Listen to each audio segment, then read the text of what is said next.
Aceptando los planes de Dios. El libro de Job está escrito en poesía hebrea antigua, excepto los 2 primeros capítulos y el epílogo. Representa una historia que se propagó por tradición, pues el hecho es más antiguo que Moisés, pues no se dice que fuera judío, sino que conservaba la religión primitiva enseñada por Dios al mismo Adán durante el periodo al primer habitante de la tierra, como explicamos en el primer sermón. No sabemos cuánto duró este tiempo anterior a la caída, pero debió ser bastante largo para que se cumpliera lo que dice en GN 2:19, Jehová Dios formó, pues, de la tierra toda bestia del campo, y toda ave de los cielos, y los trajo a Adán para que viese cómo las había de llamar, y todo lo que Adán llamó a los animales vivientes, ese es su nombre. Naturalmente, todo esto aconteció antes de la caída y del nacimiento de Caín y Abel. Muchos lectores de la Biblia han creído que Caín y Abel fueron los únicos hijos de Adán y por esto surge el problema que aducen algunas veces los lectores de la Biblia, ¿de quién tuvo temor Caín? Y aún otra, ¿con quién se casó Caín antes de matar a Abel? Ambas preguntas quedan aclaradas leyendo GN 5:4-5. 1. La persona de Job era, pues, un adorador de Dios anterior a la ley. Cuando el Señor dijo a Satanás, ¿has considerado a mi siervo Job? Job 1:8.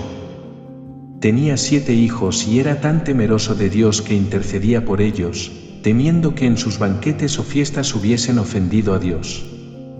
Como buen padre, se preocupaba de la vida espiritual de sus hijos. Un buen ejemplo para los padres de nuestros días. Los padres suelen sentirse orgullosos de sus hijos. A veces, cuando visitamos a una familia, nos sacan los dibujos y diplomas obtenidos por estos. Dios es nuestro Padre Celestial, como nos enseña nuestro Señor Jesucristo, y todos los seres humanos somos criaturas suyas, pero somos sus hijos y herederos y coherederos con Cristo, los que le hemos aceptado como nuestro Salvador y Señor. No queremos dar a Dios la satisfacción de que pueda decir de nosotros como dijo de Job 1:8. 2. El misterio de Satanás. Parece que Satanás había sido puesto a prueba, lo mismo que los otros ángeles, y pudiera arrepentirse y pedir perdón, hasta que tuvo lugar la muerte de Cristo, pues es curioso aquel versículo de JN 12:31, ahora es el juicio de este mundo, ahora el príncipe de este mundo será echado fuera. Y yo, si soy levantado de la tierra, a todos atraeré a mí mismo, y decía esto dando a entender de qué muerte había de morir. El orgullo de Satanás era de ser como Dios, y Dios lo ha dejado alrededor de la tierra como su ministro tentador, Nef 6:10-18. La vida de fe de los hijos de Dios a través de los tiempos no habría sido lo que fue y lo que continúa siendo de no ser la influencia malévola de Satanás. Jesús dijo, Satanás os ha pedido para zarandearos como trigo. He aquí otra experiencia semejante a la de Job en días de Jesucristo mismo, pero él venció al diablo al tomar su decisión diciendo, ¿qué diré? Padre, sálvame de esta hora. Si para esto he venido. Padre, glorifica tu nombre. JN 12:27-28. 3. ¿Por qué no eliminó Dios a Satanás?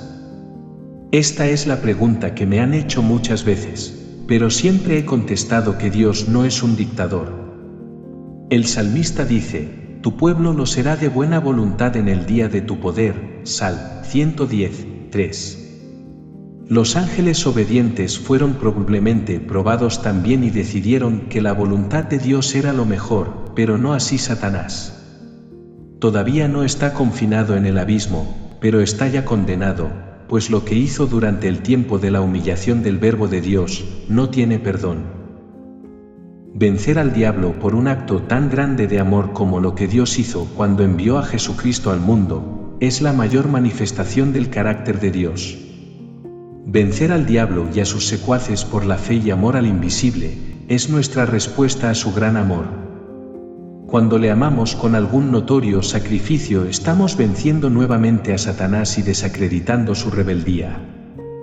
Un día el universo entero tendrá que reconocer esta verdad y la gran paciencia de Dios. 4. Satanás el insistente tentador. Satanás pretendió que no es posible confiar en Dios y ser bueno por puro amor, confianza y gratitud. Procuró hacer desconfiar de Dios a nuestros primeros padres con una pregunta insidiosa, Gn. 3:1, y a Job mediante su enfermedad. Job no blasfema, es cierto que se queja, pero con toda la razón, y Satanás queda burlado. Alguien ha llamado a Satanás el agente tentador de Dios.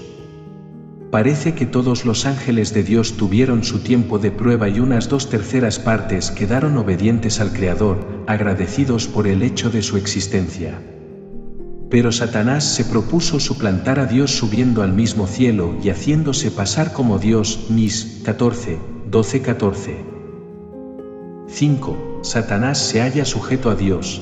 Esto aprendemos de Job 1 y 2, y por lo que Jesús declaró a sus discípulos: Satanás os ha pedido para zarandearos como trigo. He aquí otra experiencia semejante a la de Job en días de Jesucristo, pero él venció al diablo al tomar su decisión. ¿Qué diré? Padre, sálvame de esta hora. Si para esto he venido. Padre, glorifica tu nombre. JN 12 y 27-28. 6. El equivocado consejo de su esposa. Job llegó al extremo del dolor no solamente físico, sino moral, cuando escuchó la desesperada sugerencia de su esposa: maldice a Dios y muérete. Job 2:9. Estaba tan indignada de verle sufrir que le amonesta a poner fin a sus sufrimientos por el suicidio. Si el ser íntegro y temer a Dios traía este resultado, es que su esposo era bueno y Dios era malo. Debemos tener en cuenta que ni Job ni su esposa tenían la revelación completa de Dios, ni siquiera el Antiguo Testamento. Solo unas tradiciones de palabra que se habían transmitido de padres a hijos. Sin embargo, Job tenía fe en Dios. No era tan insensato para creer que el mundo podía haberse construido solo, pero ¿cómo era este Dios?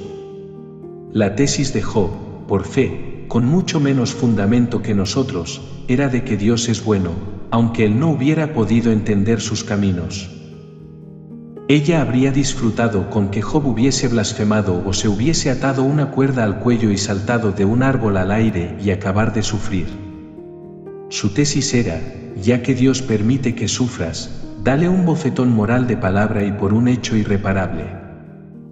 7. La sensata respuesta de Job: como las mujeres tontas, así has hablado, el bien recibimos de Dios, y el mal no recibiremos. Job 2 y 10. Lo noble de esta respuesta es que ellos tenían menos luz que nosotros.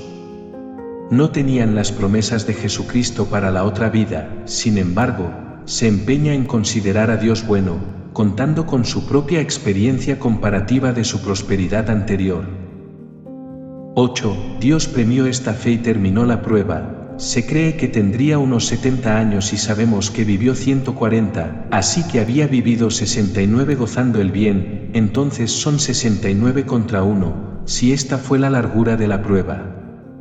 Este es un razonamiento muy optimista, digno de una grande fe.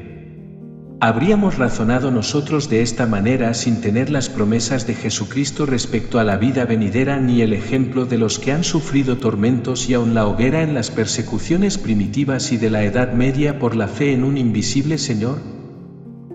Conclusión. El caso de Job es una lección de fe para hacernos pensar y consolarnos en nuestras aflicciones presentes. Que sepamos aprenderla. Si usted ha sentido o cree que este sermón le ha tocado su corazón y quiere recibir a Jesucristo como su Salvador personal, solo tiene que hacer la siguiente oración.